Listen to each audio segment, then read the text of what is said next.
एक तो बनता है। दोस्तों, आज कोलंबो के ऐतिहासिक आर प्रेमदासा स्टेडियम में वह नजारा देखने को मिला जिसे क्रिकेट की दुनिया सदियों तक याद रखेगी।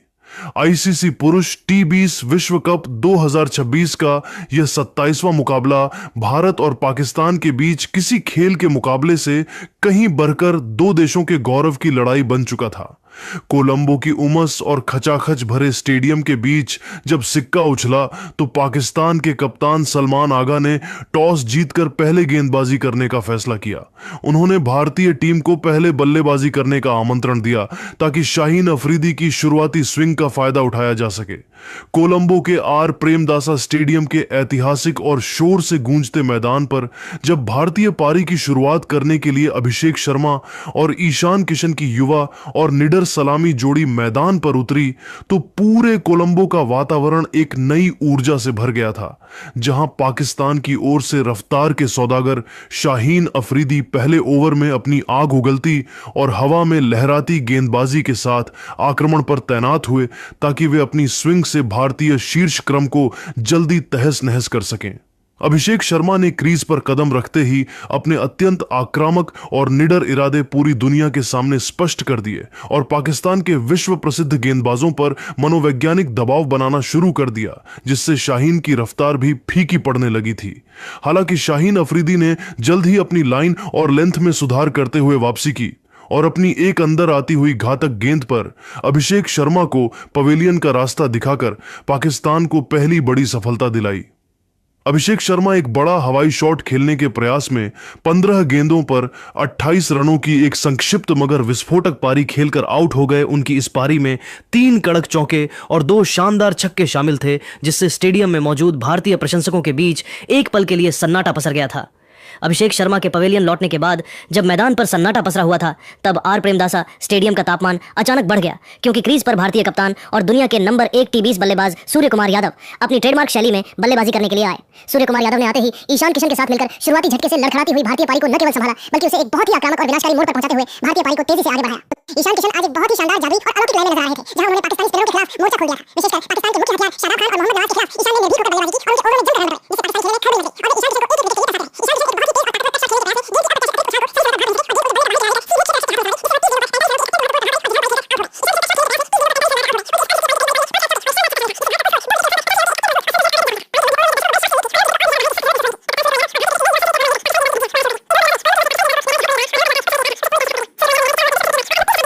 कक्षा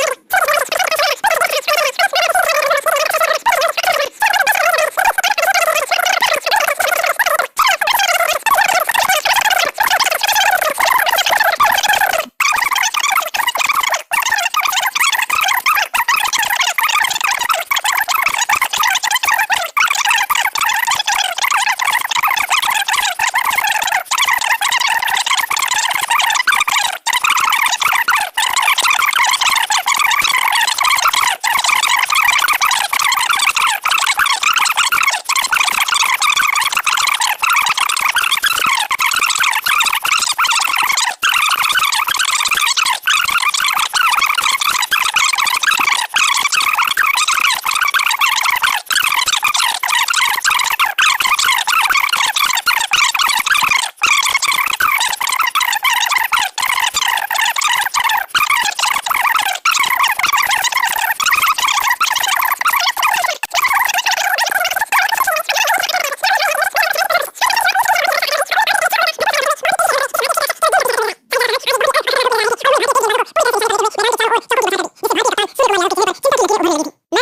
जब पाकिस्तान एक बहुत ही मजबूत स्थिति की ओर बढ़ रहा था, तभी भारतीय उपकप्तान और अनुभवी स्पिनर अक्षर पटेल 9वें ओवर में अपनी जादुई और कसी हुई स्पिन गेंदबाजी के साथ आक्रमण पर तैनात हुए और उन्होंने अपनी चतुर गेंदबाजी से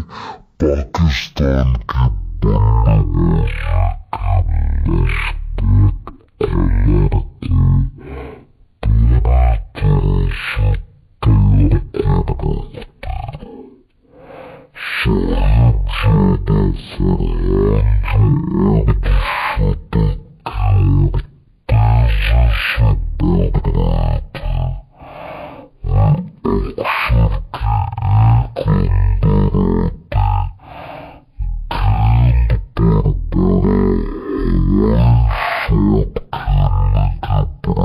साहिबजादा फरहान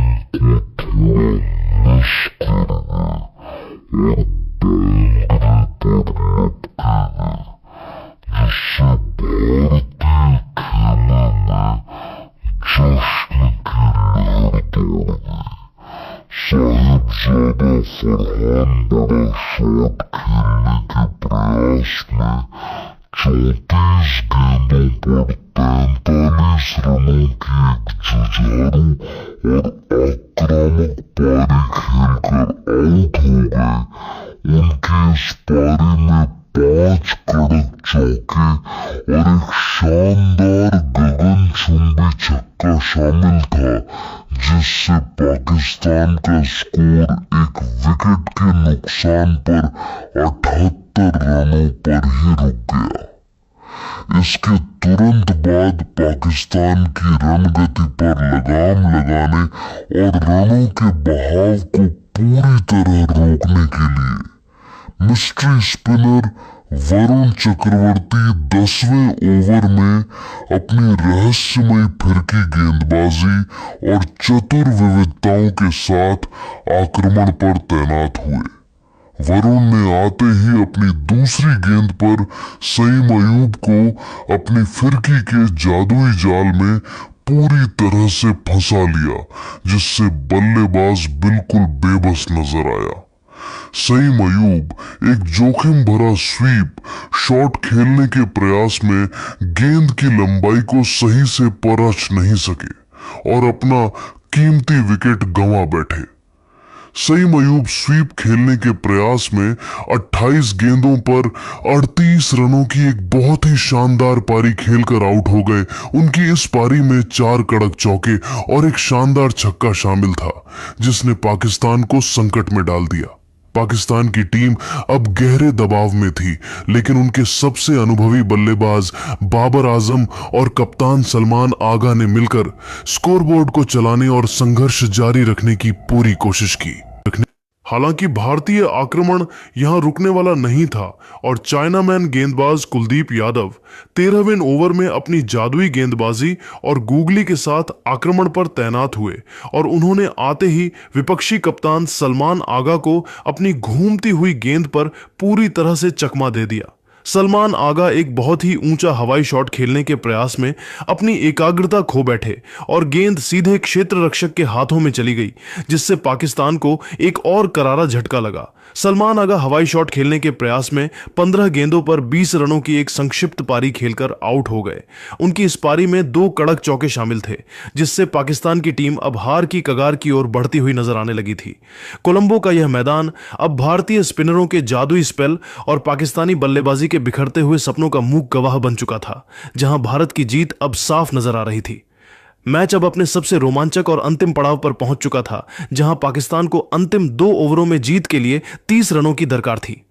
आर प्रेमदासा स्टेडियम के उस विद्युत से भरे तनावपूर्ण वातावरण में जब पाकिस्तान को अंतिम 2 ओवरों में जीत के लिए रनों की भारी दरकार थी, तब दुनिया के सबसे घातक और यॉर्कर किंग के नाम से मशहूर जसप्रीत बुमराह 19वें ओवर में अपनी प्रलयकारी गेंदबाजी और बिजली की रफ्तार वाली सटीक यॉर्कर के साथ आक्रमण पर तैनात हुए, ताकि पाकिस्तान की उम्मीदों पर पूरी तरह से लगाम लगाई जा सके। बुमराह ने इस दबाव भरे ओवर में अपनी जादुई विविधता का ऐसा प्रदर्शन किया कि पाकिस्तानी बल्लेबाजों को हाथ खोलने का एक भी मौका नहीं मिला और उन्होंने इस बेहद महत्वपूर्ण ओवर में मात्र 8 रन खर्च किए, जिससे पाकिस्तान की मुश्किलें और मानसिक तनाव कई गुना बढ़ गया। अब कोलंबो की इस पिच पर जीत का समीकरण पूरी तरह से बदल चुका था और पाकिस्तान को अंतिम ओवर की 6 गेंदों पर जीत दर्ज करने के लिए 22 रनों की एक अत्यंत कठिन और पहाड़ जैसी जरूरत थी। पूरे भारत की धड़कनें अब अर्शदीप सिंह के साथ जुड़ी हुई थीं, जो 20वें ओवर में अपनी अंतिम और निर्णायक गेंदबाजी करने के लिए मोर्चे पर पूरी मजबूती के साथ तैनात हुए थे। पाकिस्तान की ओर से उनके सबसे भरोसेमंद बल्लेबाज बाबर आजम एक छोर पर चट्टान की तरह डटे हुए थे, जो 41 गेंदों पर 58 रन पर नाबाद रहकर अकेले ही भारतीय आक्रमण का मुकाबला कर रहे थे। बाबर आजम ने अर्शदीप के इस ओवर की पहली 2 गेंदों की लंबाई को बहुत ही फुर्ती से भांपा और उन पर लगातार 10 रन बटोरकर इस लगभग खत्म हो चुके मैच को एक बार फिर से रोमांचक मोड़ पर लाकर फंसा दिया। पूरा स्टेडियम अब शोर से गूंज रहा था और ऐसा लग रहा था कि मैच भारत के हाथों से फिसल सकता है। लेकिन तभी युवा तेज गेंदबाज अर्शदीप सिंह ने गजब का धैर्य दिखाया और अगली 3 गेंदें बिल्कुल सटीक और आग उगलती हुई यॉर्कर फेंकी, जिसने बाबर आजम को पूरी तरह से खामोश कर दिया और मैच को अंतिम गेंद के निर्णायक मोड़ पर पहुंचा दिया, जहां अब पाकिस्तान को जीत के लिए अंतिम गेंद पर 6 रनों की महान दरकार थी। अर्शदीप सिंह ने अंतिम और सबसे महत्वपूर्ण गेंद पर अपनी चतुराई दिखाई और बाबर आजम को पूरी तरह चकमा दे दिया, जिसकी वजह से बाबर बड़ा शॉट खेलने के प्रयास में गेंद को सही से टाइम नहीं कर सके और लॉन्ग ऑफ पर खड़े क्षेत्र रक्षक को एक सीधा कैच थमा बैठे।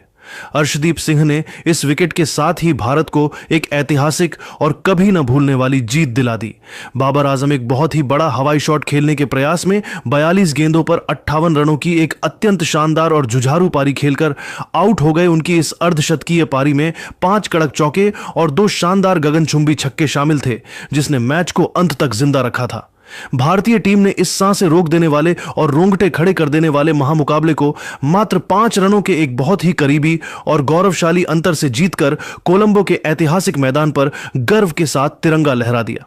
इस अविश्वसनीय जीत के साथ ही भारत ने ग्रुप ए के पॉइंट्स टेबल में अपनी बादशाहत और ढाक कायम रखी है, जबकि पाकिस्तान को एक और शर्मनाक और दर्दनाक हार का सामना करना पड़ा। जसप्रीत बुमराह को उनकी कसी हुई सधी हुई और घातक गेंदबाजी के लिए प्लेयर ऑफ द मैच के प्रतिष्ठित सम्मान से नवाजा गया, जिन्होंने सबसे कठिन क्षणों में भारत की मैच में वापसी कराई थी। दोस्तों, भारतीय टीम की इस अविश्वसनीय, अकल्पनीय और रोंगटे खड़े कर देने वाली जीत पर आपकी व्यक्तिगत राय क्या है और क्या आपको भी लगता है कि अर्शदीप सिंह का वह अंतिम ओवर इस पूरे विश्व कप का सबसे बेहतरीन और दबाव वाला ओवर था? हमें नीचे कमेंट सेक्शन में अपनी कीमती और महत्वपूर्ण राय जरूर दें, क्योंकि आपकी राय हमारे लिए बहुत मायने रखती है। अगर आपको हमारा यह विस्तृत, रोमांचक और गहराई से भरा वीडियो विश्लेषण पसंद आया हो तो इस वीडियो को अपने सभी क्रिकेट प्रेमी दोस्तों और परिवार के सदस्यों के साथ शेयर करना बिल्कुल न भूलें।